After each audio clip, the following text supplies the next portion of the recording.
Hi and welcome or welcome back to my channel. I'm Simon and today I'm back to have a chat with you about my winter reading plans, and whilst I've called it a TBR in the thumbnail, really this is more of a winter mood board because I can be a bit more whimmish about it. Before we have a chat about those wintry books though, I did just want to do a little reminder, a little bit of admin, that in my previous video I have asked, well, on behalf of my mother as well, we have asked for you to suggest 2 prompts for the Savage reading prompts for 2025. They will go in this jar here and be randomly picked over the next week, and then we will share what the prompts are for 2025. It's been lovely seeing how many people have joined in with the 2024 prompts this year, but we'll be announcing them at the very beginning of January on Mum's channel, and then about a week later I'll be doing a video where I talk about some books that you might want to head to if you're trying to tick all of those prompts off. So that was just a little tiny bit of admin. Also, thank you for all the lovely comments on Earl. He was quite a distraction. I have very stealthily come into the library before he could get his furry bottom on this here sofa, although I did find him. He's recently discovered the Persephone room. Well, that's a very grand way of calling it the spare room, but it's designed based around the Persephone bookshop, and I found him on the bed. There's just nowhere that cat will not find a cozy place to sleep. Anyway, moving on from all of that, let's get talking about my winter plans. And as always, I have been inspired by the wonderful Nathan of Nathan's Nook, who, if you are not following, you really should be subscribed to his channel because it is brilliant. And he does these incredible monologues seasonally about the sort of mood and the vibes and the kind of books he wants to head to. I am not that clever or that articulate or that funny, I will say. And so I've not done that, but I feel like the spirit is here. Also, actually, because aptly, the first book, which kind of inspired, I think, well, yeah, was an inspiration about my thoughts towards winter. I'm going to be doing this as a buddy read. Now, we were thinking about doing it in December. However, I was aware my reading was really slowing down, which it has really done. And I need to sort of either decide that I've done all my reading for the year, or maybe do something to ignite it and have a sudden quick reading blast before 2024 is through. So we've moved it to February, and it was this book that started me thinking about the sort of moods for winter. This is Yukio Mishima's Forbidden Colours, and it is translated by Alfred H. Marks from the Japanese. Now, I know Yukio Mishima is quite a divisive character. However, this is a sort of queer modern classic from Japan that I think caused quite a bit of controversy at the time, as well as him being quite controversial himself. But it is a classic that I want to get to at some point and have wanted to for a while. And me and Nathan were talking about him and his work. I'm like, oh, it'd be great to read like a chunky book together so that you've got someone else to support you through it. So we'll be reading this in February. Now, I don't know masses about this other than it is queer. I think it's also about a writer. And I feel like from the cover, this monochrome cover, it's giving to me sort of winter colours because of that grey and white. So mono is one of my themes for my winter reading. I'm going to try and find quite a lot of black and white covered books. But also there's a certain wistfulness to it, I think, whilst also a sort of sensualness. So I think I'm looking for a wistful winter, maybe a bit of a sensual winter, because we've all got to keep warm, haven't we? Let's be honest. And also quite a queer winter. So that's quite an amalgamation. But yeah, this book sort of sparked that idea. And when I picked up this book, I also bought 2 other books that have monochrome covers. One which has a lot more to do, or in common theme-wise, with this one than Deborah Levy's The Position of Spoons. I really need to get on with reading more non-fiction, but also heading to some of the books by some of my favourite authors that I didn't get to in 2024 that I'm going to want to get to quite soon in 2025. I really love Deborah Levy. This is her latest collection of non-fiction. I think this is more essays than necessarily like her living biography, but it's The Position of Spoons and Other Intimacies. I'm very excited. So I picked that one up. And the other one that I picked, which like I said, has more to do with Forbidden Colours, only in the fact that it's queer, has a black and white cover, and has a sort of a an outline of a body on it, but it's Isaac by Curtis Garner, which I believe is about a young queer man in his 20s who ends up in a relationship with an older queer man in his 40s. I'm not saying old, I'm saying older. As a queer man in his 40s, and he said 30s, who am I trying to kid? But yeah, and I've heard it's quite a honest, unflinching look at quite a toxic relationship. And again, that black and white cover, I just love this outline on here as well. Yeah, very, very keen to get to this. It's also from Verso Press, who I've been meaning to try some books of for quite some time. So maybe that also links into the fact I would like to head to a few presses that I've not tried before in winter. Another queer book that I had on the shelves that I also realised fits this brief is Lie With Me by Philip Besson, translated by Molly Ringwald. Yes, the actress Molly Ringwald. And I only this morning saw some people raving about the film of this, and I really would like to watch the film, but I'd really like to read the book first. And I guess that's another thing that I would quite like to do this winter. It's colder, you want to hunker down, and not only do you sometimes want to hunker down with some good books, you want to hunker down with a really good movie. And so what could be better than reading the book and then watching the movie? So I thought of this.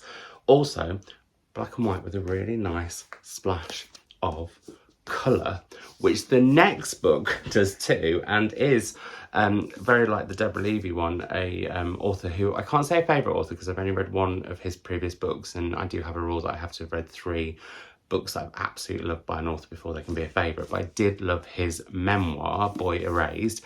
This is his debut novel, All the World Beside by Gareth Connolly, and this is a queer historical novel. And I am right in the mood, as well as for those queer and sensual books that I mentioned.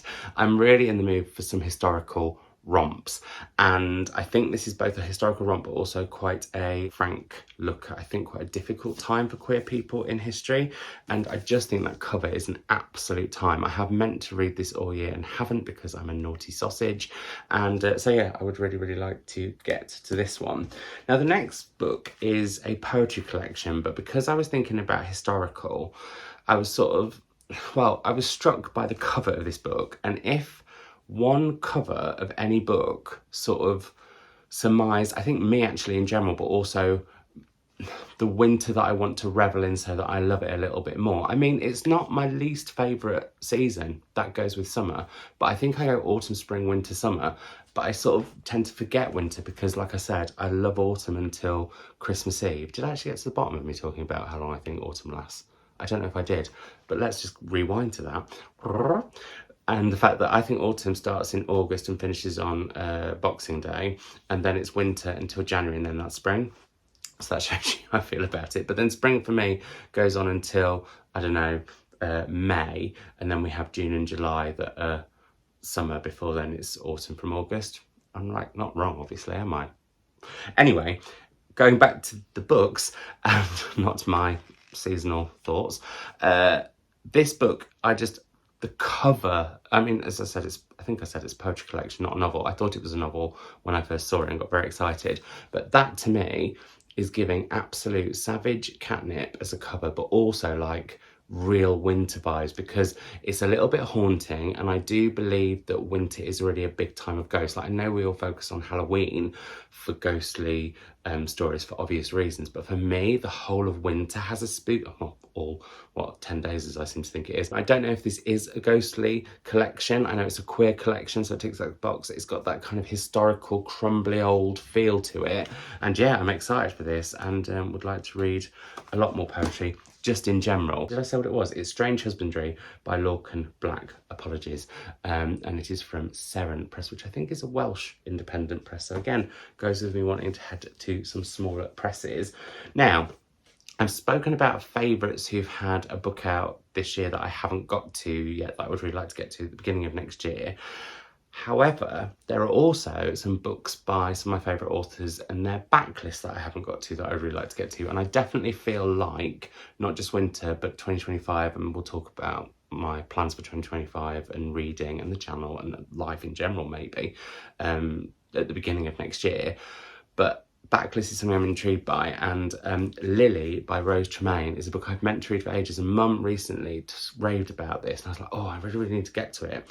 I then spookily saw it in a second-hand bookshop in a National Trust property, picked it up and realised I already had the proof and another edition of this. So my friend Tess, whose birthday is today, happy birthday Tess, is going to be getting this and some other books, not as her birthday present, but like when I next see her. I think she'll really like Rose Tremaine, and I don't think she's ready yet. Anyway, but the long and short version of what I was about to say is this is historical. It's set, I think, in the 1850s, and it's set in London, and it's during a freezing winter. So this, I think, is going to have the full-on winter feels, which I'm very excited about. It feels particularly wintry today. It looks like it could snow. It's that sort of all-encompassing grey cloud sky where it's bright but still really grey, a bit like what I'm wearing today. But yeah, anyway, historical, very excited for that. Now, I have some work reading to do in winter, some later on in winter, so sort of more towards the end of March, around my birthday, although that is spring, because March the 20th is spring and my birthday is the 24th of March. Is that why spring is my second favourite season, because it's my birthday and all about me?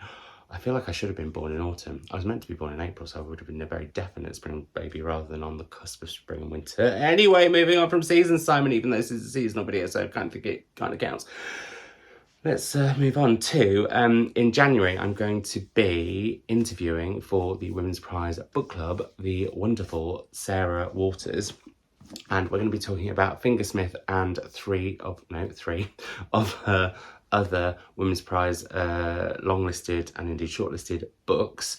But I haven't read Fingersmith yet. I have meant to read it for ages. And this is the only book I'm going to link to Christmas slightly, because my plan is that I'm going to read this over the Christmas period, which I've meant to do several times, but people have given away spoilers and twists before, and it has ruined the experience for me, so I've had to leave it like several years until I can't remember. So if you love this book, feel free to rave about it in the comments down below, but please don't give anything away. Just like, because I'm excited about these books, if there are any that you didn't like, don't tell me that now, tell me that after I've read them. We can have a chat about, all's fair in love and war at that point, isn't it?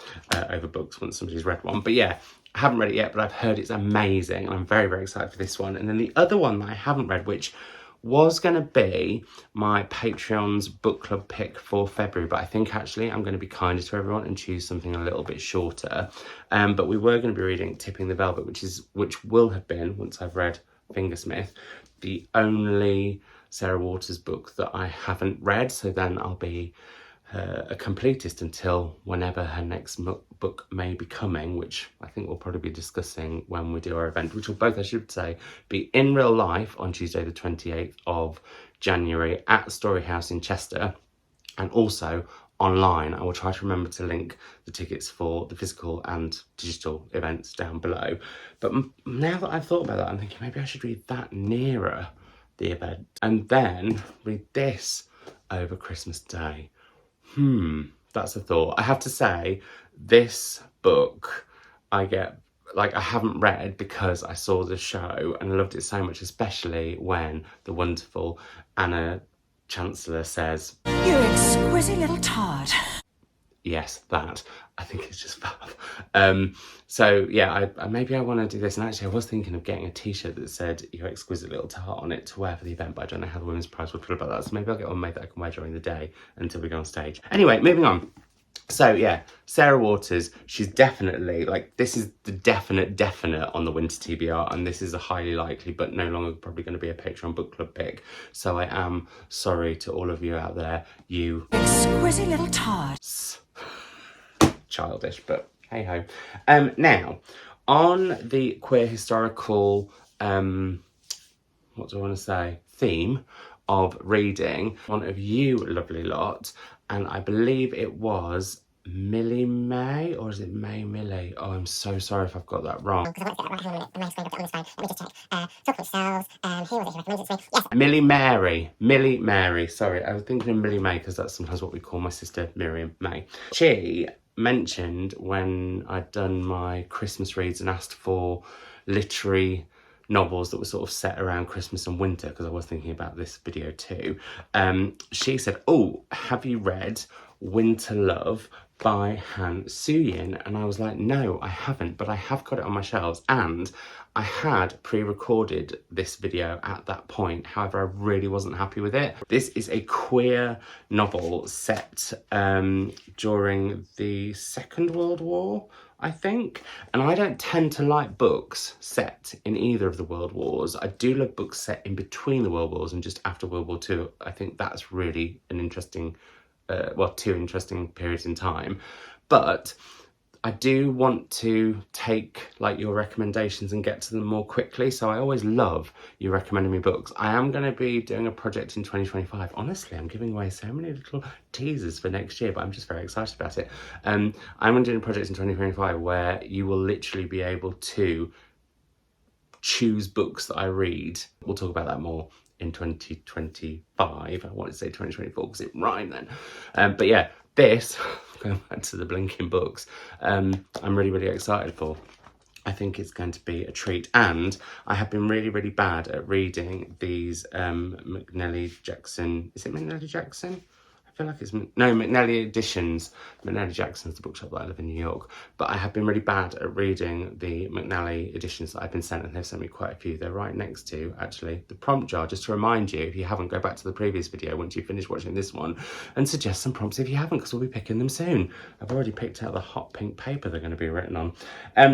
This, though, also, as well as being queer and historical, has winter in the title, which nicely links to the next book, which also has winter in the title, but brings up another, I was going to say theme, but this is actually a genre of books that I really, really want to get back to. I have not read enough of them in, like, ages. And for those of you who've been around for a while will know that I do really love a thriller and a crime novel, and used to do Crime Time with my friend Pip, who I'm out with tonight, actually, because it is going to be our annual, or Pip and Simon's annual festive fun time evening, which is basically where we go and have a really nice tea and we go and see something camp on stage, generally a pantomime, but this time we're seeing Disney's Aladdin, which will be interesting on stage. I've already seen a panto, thankfully, so that scratched that itch. Otherwise, I might have had a sulk if I didn't see one over the festive season, because I love a panto.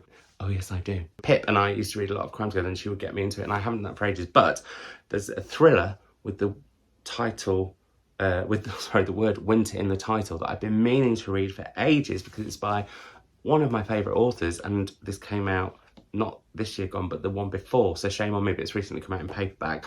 What is it, Simon? Get on with it. Stop leaving everyone in suspense, even though you're talking about thrillers.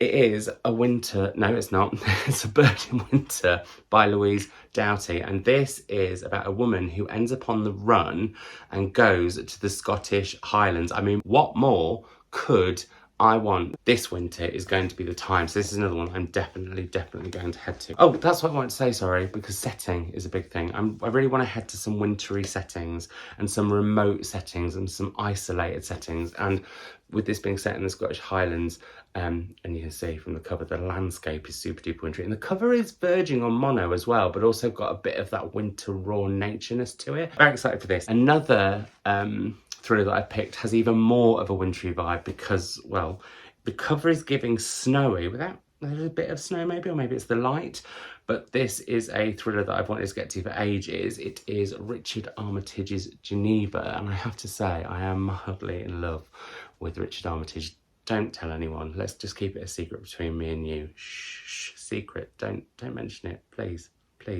just between us. But no, I've got a real thing. And I'm not saying that's why I want to read his book. It just adds to the fact as to why I want to read his book.